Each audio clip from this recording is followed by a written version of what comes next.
Senator Warren. Thank you, Mr. Chairman, and congratulations to both of you on your nominations. So the American military is built to defeat our enemies, not to create more of them. And that is why Republican and Democratic administrations have worked to reduce risks to innocent civilians as part of military operations. In fact, the last Trump administration issued DOD's first instruction to establish policies to mitigate civilian harm after concerns grew about civilian casualties in the campaign against ISIS. Now, one of the tools that commanders now have in the toolkit is working with civilian harm and mitigation response advisors, from refining war games to real attack planning in the Middle East and Africa operations, and more. Vice Admiral Bradley, your predecessor at Special Operations Command, recently said that these experts, quote, assisted commanders and their staffs in mitigating civilian harm without compromising lethality. What's more, their knowledge, quote, enhanced precision, preserving legitimacy, and enabling mission success. So, Vice Admiral Bradley, if you are confirmed, will you commit to keeping civilian harm prevention experts at SOCOM to advise you and your team? Senator, first, just to resonate, it is not only an obligation to adhere to the law of armed conflict to protect civilians, it is critical to our success in competition to represent our values. I believe that every uniformed, every civilian, and every contractor that is employed or in oversight of the use of lethal force has a critical obligation to be able to do that, and I do commit to keeping that as a focus for our command, if confirmed. That is a strong answer, and I appreciate it.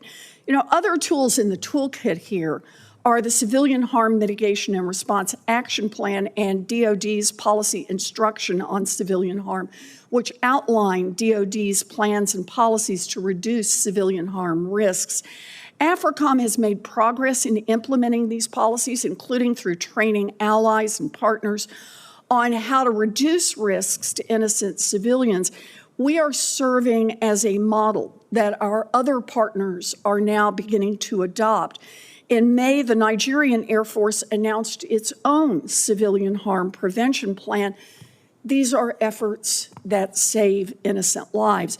Lieutenant General Anderson, if you're confirmed, will you carry forward these efforts to integrate civilian harm mitigation planning into AFRICOM operations and train allies in the region to help them do the same? Senator, to echo Vice Admiral Bradley's importance of this, this is a critically important show of our values.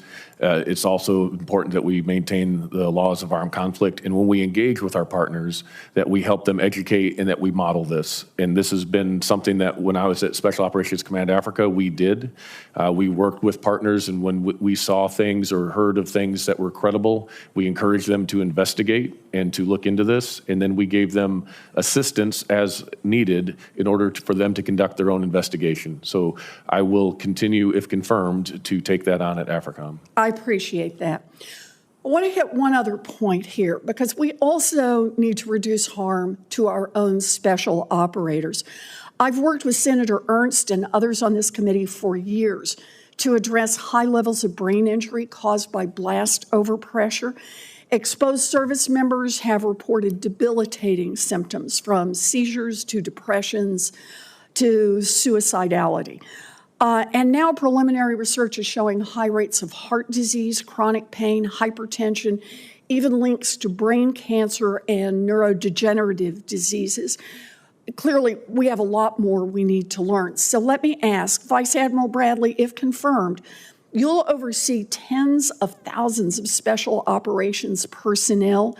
Do you support DOD partnering with outside experts to study the long-term effects of blast overpressure? Senator, I do. I have seen great benefit from our partnerships with academia and other organizations that are studying this problem critically. Our number one soft truth is that people are more important than hardware, and the critical part of those people is the intellectual capacity. Of course, that is jeopardized by these brain health issues, and we see them as a critical contract with our operators and our operators' families to ensure that we keep them sustainable. Well, I appreciate that very, very much. If you're confirmed, I'll be calling on you to help us with that.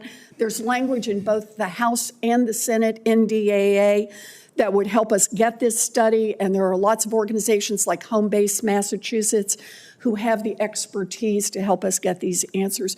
We owe this to our service members. Thank you.